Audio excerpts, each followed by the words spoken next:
Okay, so I recently celebrated my birthday, and I had a goal. Thank you. I had a goal that I wanted to be fit before 40, and it didn't work. I'm fat before 40. So my new goal, I thought maybe that I could write a worship song with you, or you write a worship song, put my name on it, and then that way we'd be able to collaborate somehow.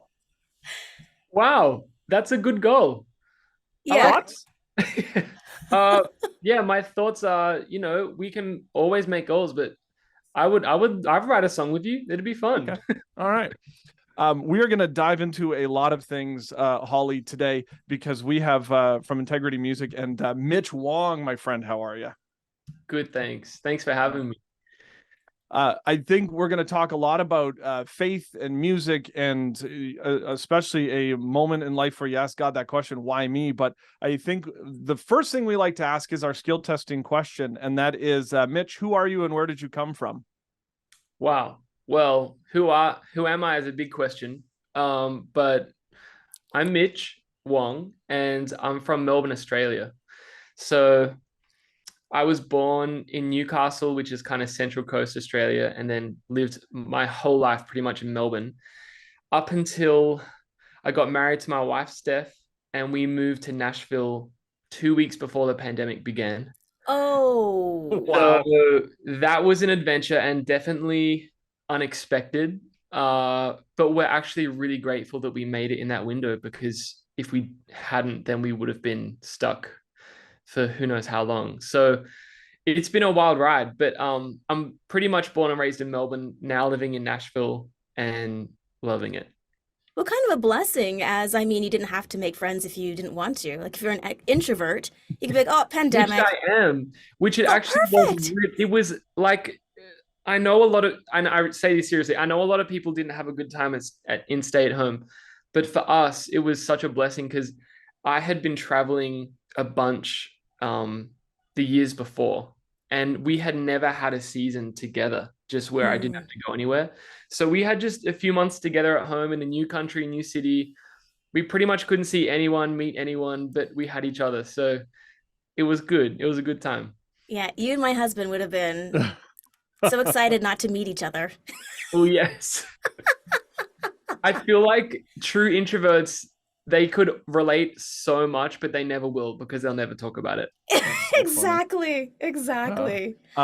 so like most Christian artists, it seems as though Nashville, Franklin is the place to be. Is there like a Nashville of Australia, or were you just like the Nashville of Australia isn't as good? Let's just go to the real Nashville. Honestly, I don't think there is. It's a weird thing because I actually didn't know what Nashville was um, up until like 5, 6 years ago. I didn't know it was a really like a hub for Christian artists and Hmm. songwriters. And my wife did though, and she watched the television show Nashville and just fell in love with the city. Like it Uh, became the number one city, and this was before we even dated. And then a whole lot of things, like a series of events happened, and I started writing songs in Nashville with Integrity Music, and I realized that wow, this is actually such an amazing community, and it was so beautiful to be invited into that and to meet people who have the same passion for writing songs and for hmm. worship as I did. Not to say that there weren't people like that in Melbourne, but Nashville's this really cool place where people from all around the world get together and fly in. A lot of people live here, but a lot of people don't, and it's just a really cool meeting place. So it's really cool to be living here now. Was it a hard adjustment going from Australia to Nashville? Oh yeah, it was. I mean, it's both Western countries, but it's different. Like the Yeah. culture is different. Um, Two of the main things we had to mourn, apart from like not seeing our families all the time, coffee and food.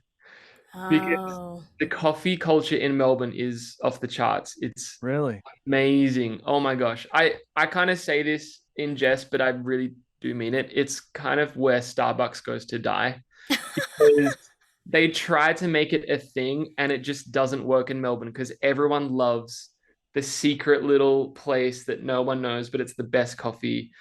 It's like it's a constant competition of the best cafe in Melbourne. So we love that, and we're massive foodies.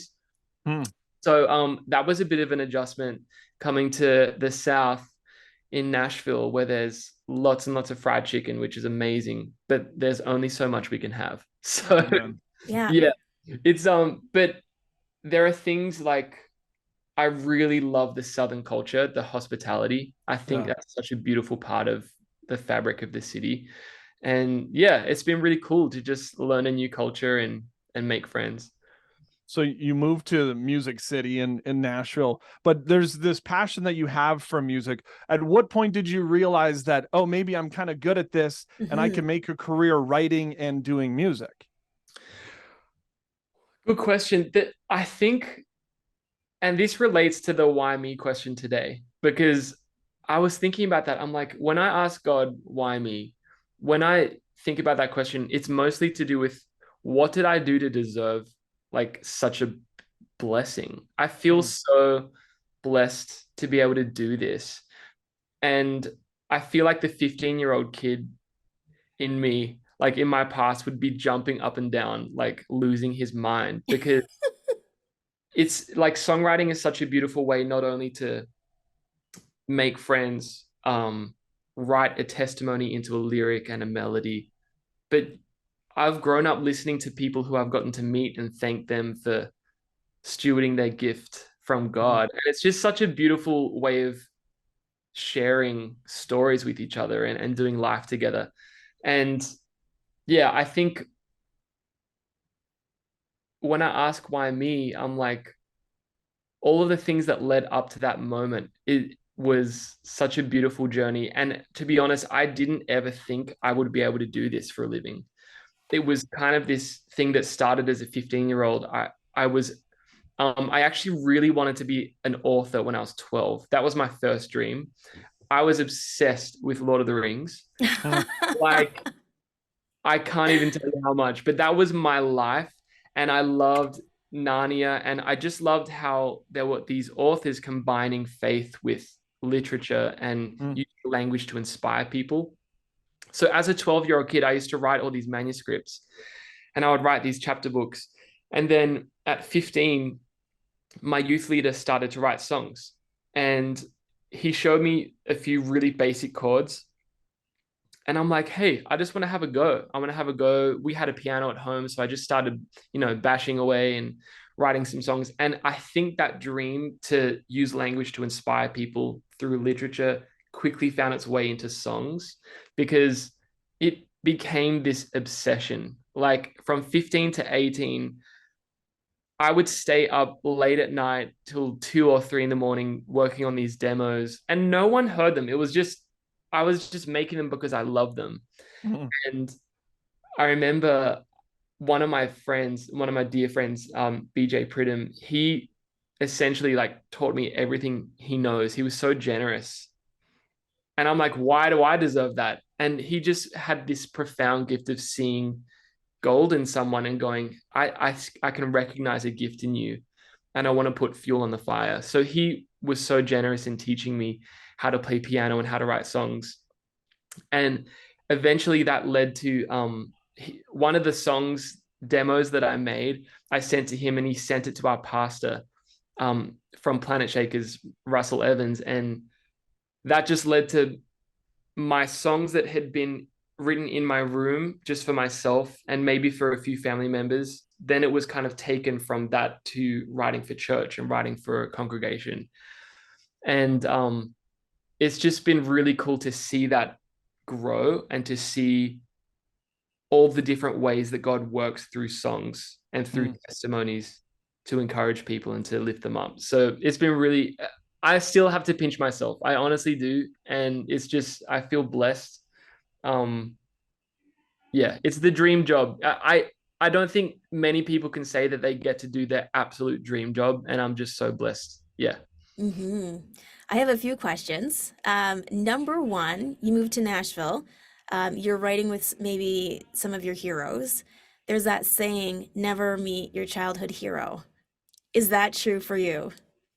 Oh, it meeting my childhood heroes changed my life in the best way. Okay. So it was a Hey, good thing. it was the best. I cannot even tell you. Like, I'll mention a few of my heroes. One of them is Chris Kilala from Jesus Culture. I remember as a 14-year-old kid, I there was a song called "You Won't Relent." Hmm. It was a 13-minute track, and that song changed my life. If I had to tell you one song that changed my life, it would be that one. I would just play it on repeat in my room and encounter the presence of God. And he was singing that, and I think getting to meet him and write with him and talk life with him was so amazing because he's just got such a good heart. And I think it's actually, I've heard that expression before, but for all of these heroes of mine, I'm I've been so impressed, honestly. I really have. Like Chris Kilala, another one would be Leland. I saw Mm. him at a Hillsong conference. It would have been 2007 or something.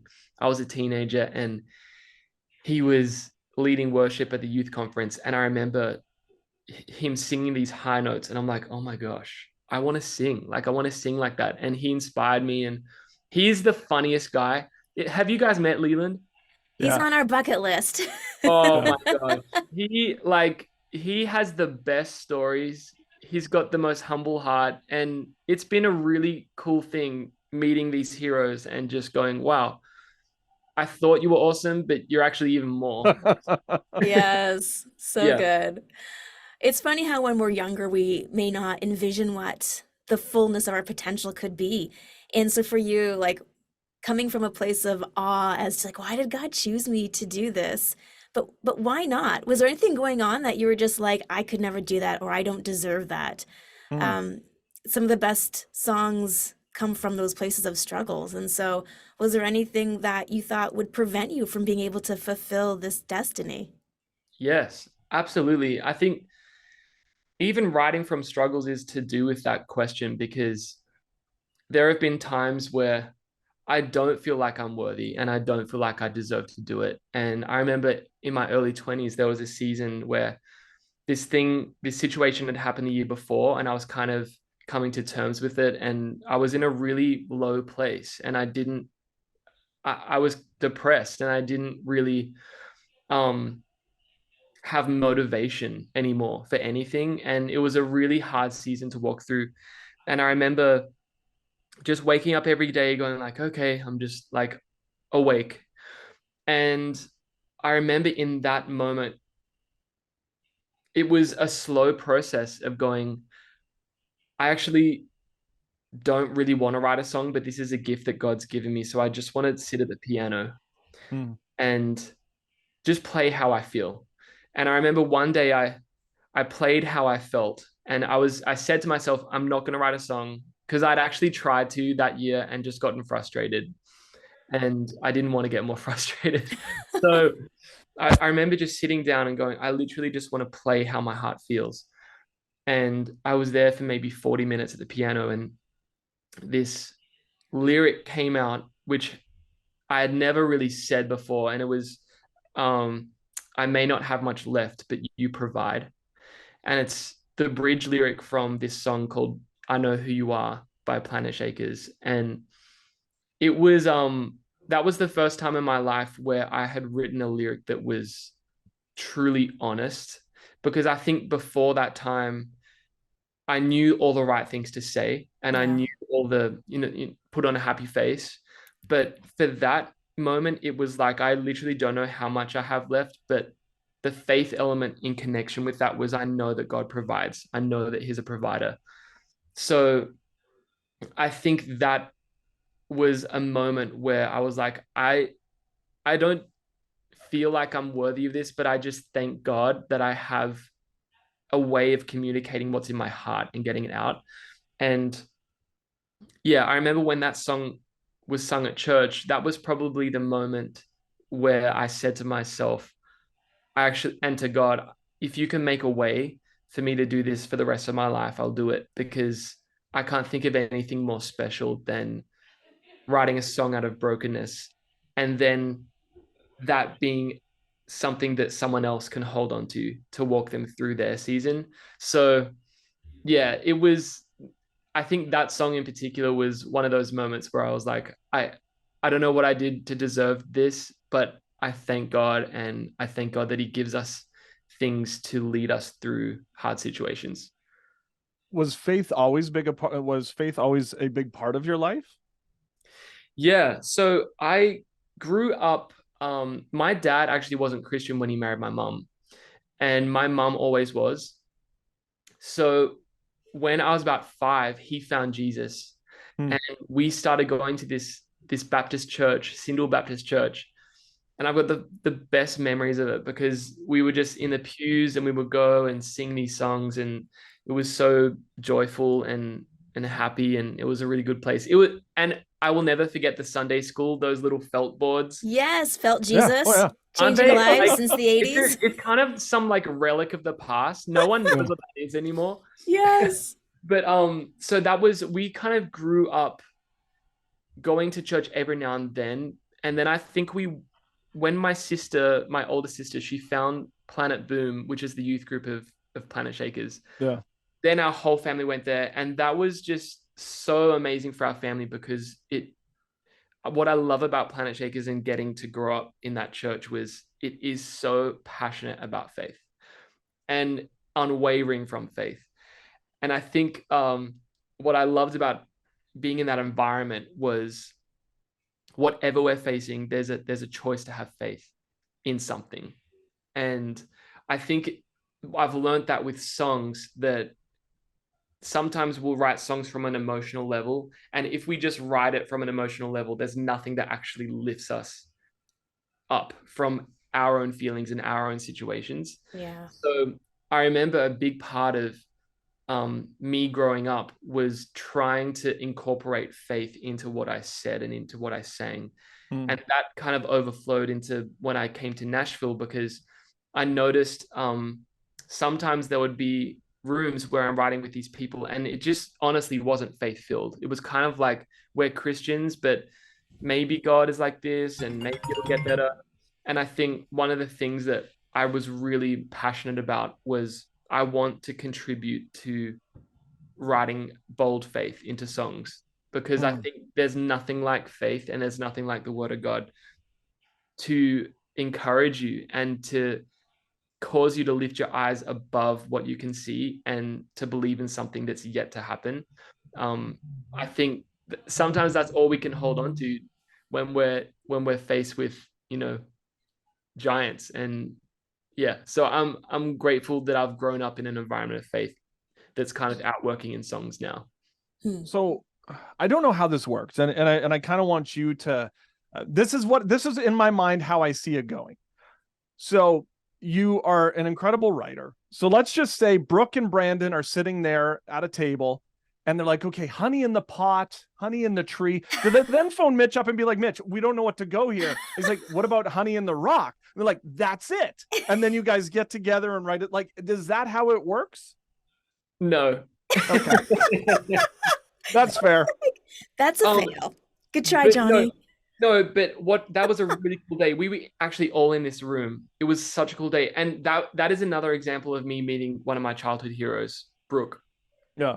I just have grown up with her music for my whole life, and I love it. And I remember Brandon texted me one Tuesday and is like, "Hey, bro, next week I'm gonna be hanging with Brooke, and we were just thinking, would it be okay if we came over to your place and wrote a song?" And I like tried not to lose my mind, Yeah. play it cool. And I'm like, "Yeah, bro, that sounds great. Like, Yeah. you're more than welcome." So the next week comes around, and Brandon and Brooke are like in this room that I'm sitting in right now. And it was such a cool experience, because what I love about songwriting is this is how I normally write songs start. You start by just talk life. Like, what is God doing Mm. in life? I think some people are really quick to get to, let's like, what are we going to write today? Let's like start with this verse. And I'm all about, hey, like, what's happening in your life? What's God Mm. doing? What is God speaking to you about? And I remember we were kind of just talking and sharing testimonies. And um, Brandon, all of a sudden, when we started fleshing out some ideas, he's like, yeah, this guy from my church came to me one day and he's like, you should write a song about honey in the rock because it's in a psalm. It's in Psalm 83, I think. And then Brooke's like, oh my gosh, I just listened to a podcast, a sermon by Tim Keller on honey in the rock. And then when you've got that moment of like connectivity, Yeah. it feels like it just creates this space, a vacuum where creativity just like floods in. And I remember we would just all around this piano and we were just playing these melodies, and it was pretty effortless after that, to be honest. But once you have that spark of like, whoa, honey in the rock, what could that mean? It's like finding the sweetness of trusting Jesus in a hard place. And then what are some other examples of that? And we were talking about how in the desert where there's nothing growing and there's no water, there was manna on the ground every day. And when they were thirsty, Moses struck a rock and there was water that flowed out. And it's like, wow, God provides in really cool ways and in places that we don't expect. And I think it was an encouragement to our faith that trusting in Jesus is not always easy, but there is sweetness in it. And he will provide in ways that you don't expect, but it's for his goodness and his glory. And it was just, yeah, a really memorable day. I will never forget it. It's probably one of my favorite writing experiences ever. So, And the piano's not been dusted since. yeah, I haven't touched a key since. Your wife's bringing in snacks. She Yeah. goes, I got finger food. No, funny you should say that. Funny you should say that because Steph, my wife, is a massive Brooke Lidgetwood fan as well. Okay. We used to like we went to her Brooke Fraser shows in Melbourne, so we were like OG fans. Yeah. She was like so excited that she was coming over, so she made banana bread Aww. and she brought it in, and Brooke loved it. Like she's still to this day, whenever we see her, she's like, "Oh my gosh, that banana bread!" Phenomenal. So it was good. It was a good snack that she brought. What does your wife do? So my wife is amazing. She sings, she writes songs, but most of her time is taken by an anti-human trafficking organization. She works Interesting. for a consulting company that connects NGOs with politics and tries to give them a voice in the policy space, because there's a lot, it's an ever-moving, evolving issue. So there's a lot of awareness that needs to be raised. There's a lot of on the ground rescuing people that needs to happen. And there's also a lot of policy that needs to be enacted in order to support all of it. So yeah, she has a history with, she was working for a politician in Melbourne under her wing. And now she's working under the wing of this lady who just is connecting all of these organizations and giving them a voice. And it's really awesome. It's actually been a dream of Steph's to have influence in the policy space of anti-human trafficking. So I'm really proud of her, and she's smashing it. Wow. Do you ever feel like, man, what am I even doing? Yes, I mean, you think about it, it's like, I mean, yeah, because it's a big issue, and what I love though is like God has given so many gifts and passions in different areas because there's so much need. And I think that's I wrote a song called Bloom, and for me that was it's actually on my heart a lot, because the song Bloom is all about the kingdom of God being in bloom and getting outside the four walls of the church. And I think we're in a time right now where we need to go, like we get recharged and refreshed and filled in church, but we actually should be blooming out. Like the kingdom of God goes out from the church in so many different ways. I think songs are a beautiful way of that. And a really like one of the obvious ways, I think, because music is so a big part of church. And But I love that like there are people who are like my wife doing work in the anti-human trafficking space. Some of my friends are um like a project manager of like building communities, like building the best neighborhoods, just Mm. all these different ways where we're gifted and talented to do these things. And it's not like it's all for God's glory. And I Hmm. think a beautiful thing is, yeah, I think Steph is making a huge impact. And I think people who are feeding the homeless every week are making a huge impact. It's just a beautiful, I think the kingdom of God is like, it looks different in Hmm. there are endless ways that we can be, yeah, used by God. It's almost Speaking of like we have beautiful, to, oh, sorry. oh, go ahead, Halls. It's almost like we have to approach evangelism this year in our faith, in this season, as tent makers. It's like whatever God's given you, we used to think like tent maker ministries as being overseas, but it has to happen in our own backyard. Absolutely. Yeah. I mean, be a light to your neighbors, be a light to your friends and to the people, like to your waiters. Yeah. If they look like they've had a bad day, like Yeah. what are Tip you gonna do? well. Beat them up. Exactly. Yeah. Yeah. But it goes a long way. Every little thing goes a long way. Yeah. Speaking of beautiful, a beautiful ending, a blessed beginning. Do you find more pressure as an artist co-writing for somebody else's project or writing for your own? These are your own songs, your own music, your own thoughts being put onto an album that's all Mitch. Yeah. That was a really new experience for me releasing an album because up until that moment, I had just been writing for other artists and No. helping them express what's happening in their lives and their testimonies. And I actually had never gotten like a green light from God to release anything until this one night. I couldn't sleep until 6 a.m. because I had all of these downloads of these like a blueprint of a project that would take you from a journey from burial to bloom. Hmm. And it's such a biblical principle that we sow and we reap. And that little image of a seed is like this, you've got something precious, but then you have to let it go. You have to Mm. bury it in the ground. You can't see what it's doing. It's in complete darkness. And then you have to trust that in a few days or weeks that it's going to sprout and turn into this beautiful bloom. And for me, I felt this responsibility when I had those songs to to to look after them and protect that idea and to do whatever I could to make it as good as I could so that when I released it, it would speak to people. Because I think that as artists, we get vision from God and it's for the edification of God's people.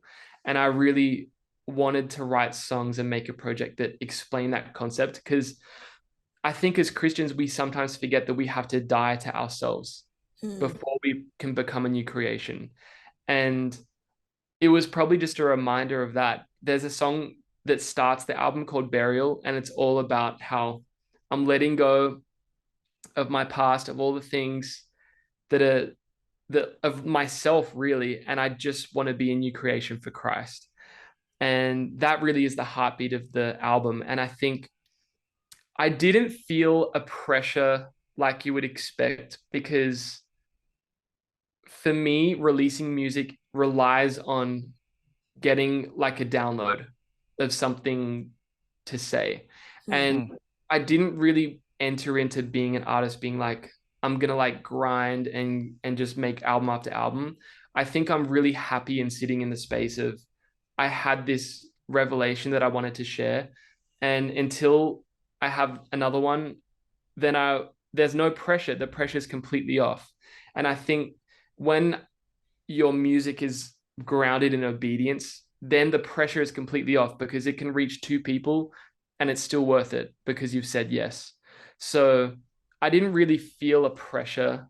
Although I wanted to sing it well and I wanted to communicate it well. Because I Right. Yeah. think that when you work on the sound of it and um, the orchestration and all that kind of thing, it's like that really is the pressure to I've got this idea and I don't want it to be hindered by my lack of like work to make this beautiful and something that inspires people. I love that you were able to make the transition from songwriter to being able to be there and actually perform the music yourself. I can imagine there might be some nerves attached to that transition as well. What are some of your hopes though, as you like focus in the positive, right? We're all familiar with negative emotions, the Yeah. self-doubt that can creep in. So what do you do to help mitigate some of those feelings, to keep moving ahead in what God is calling you to do? Well, I think it's encouraging to know there's always something more to sing about. Hmm, And always, like God is never ending. It says sing a new song. So I'm going to do it. I'm going to write new songs. I'm going to sing new songs because I'm always finding out more of who God is. And I think as long as you keep it grounded in like, this is a joy. This is a joy to do life. And there's no pressure to like reach anyone. I just want to say what's in my heart. And I think as long as my heart is finding more, then there's always something more to say. beautiful. Is it weird in the sense that when you write a song, you're writing a song for you and for God? You're writing a song that perhaps maybe church will find something from it.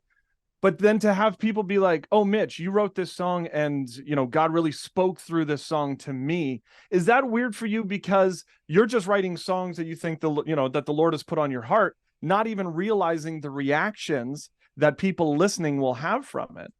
Yeah, that's like the part about this that impacts me the most and is Hmm. so special because it really did start with that song by Plant Shakers, I Know Who You Are. That was the first one where I didn't write that for anyone else. I really just wrote that to be like, this is the song in my heart.